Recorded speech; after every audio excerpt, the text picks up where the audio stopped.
অনেক অভিনন্দন আমার চ্যানেলে। অবশেষে এসে পৌঁছালাম আমাদের নির্দিষ্ট সেই হোটেলে। ওই গাড়ি কিন্তু আমাদের একদম সঠিক জায়গায় এসে নামিয়ে দিল।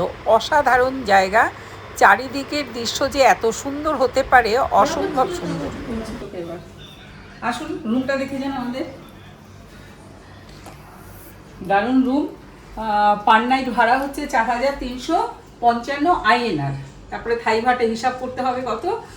আমরা 3টে রুম নিয়েছি। রুমগুলো খুব ভালো, সুইমিং পুল আছে, খাওয়া দাওয়ার ব্যবস্থাও খুব ভালো। সেইগুলো অবশ্যই পরে রিভিউ দেবো আমি। কিন্তু তুই বলতো কেমন লাগছে তোর? রুমগুলো দারুণ, খুব ভালো, আর সব ব্যবস্থাপনাই ভালো। রুমগুলোর প্রবলেমের মধ্যে একটাই প্রবলেম মনে হলো, আপনারা দেখতে পাচ্ছেন এখানে আমাদের কোনো মিরর নেই, যাতে আমরা মানে মিরর ইউজ করতে গেলে আমাদের বারবার ওয়াশরুমে গিয়ে ইউজ করছি, এটাই এর মাইনাস পয়েন্ট। না হলে এই রুমের আর কোনো মাইনাস পয়েন্ট নেই, অল ইজ ওকে, গুড। আর মিররটা হচ্ছে বাথরুম। বাথরুমটা একটু দেখিয়ে দে, যেমন বাথরুম হয়।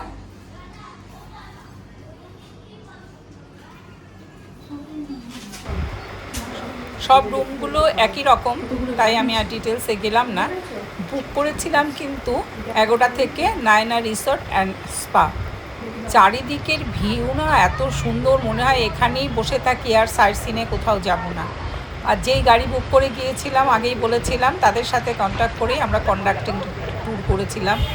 এত বড় সুইমিং পুল যে এরা ধৈর্য ধরতে পারেনি, সুইমিং পুলে সব নেমে গেছে। তবে দুঃখের বিষয় কি, এত সুন্দর জায়গায়, এত প্রাকৃতিক পরিবেশের মধ্যে এদের কমপ্লিমেন্টারি ব্রেকফাস্ট ছিল, সেই জায়গাটা ছিল, সেখানে আর যেতে পারিনি। কেননা আমরা একটা ভীষণ বড় একটা ভুল করে ফেলেছি। আমাদের একটা লাগেজ এয়ারপোর্টে ফেলে এসেছিলাম, সেই নিয়ে একটু ছোটাছুটি করতে হয়েছে। এখনো সব সুইমিং পুলে ঢুকিয়ে যাচ্ছে।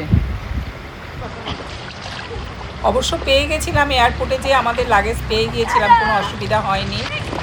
এমনকি এয়ারপোর্টের বাইরে আমার 2 নাতি 2টো বড় স্যামসাংয়ের ট্যাব ফেলে এসেছিল। সেটাও কিন্তু আমরা যখন ফিরেছি 4 দিনের মাথায় এয়ারপোর্ট থেকে, সেটাও পেয়ে গেছি। সেটা কিন্তু এয়ারপোর্টের ভেতরে ফেলা হয়নি, এয়ারপোর্টের বাইরে, আমরা গেটের বাইরে একদম ফেলেছিলাম। কি মনোরম চারিদিকের দৃশ্য দেখুন। এই হোটেলটা কিন্তু ভীষণ ভালো জায়গা। আর এখানেই ছিল খাবারের বিশাল বড়, এই যে রুমটা, এটা খাবারের জায়গা। আমাদের কপালে খাবার এখনো জোটেনি, কমপ্লিমেন্টারি ব্রেকফাস্ট ছিল, কিন্তু আমরা সেখানে যেয়ে আর উঠতে পারিনি, কারণ পরের দিন সকালবেলায় আবার আমরা ফুকেত বেরিয়ে গেছি। ফিফি আইল্যান্ডে গেছি।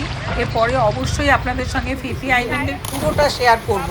আর এছাড়া এই ট্যুরটা কীভাবে করেছি, কিভাবে বুক করেছি, কিভাবে পাসপোর্ট করেছি, সমস্ত কিছু আপনাদের সঙ্গে শেয়ার করব।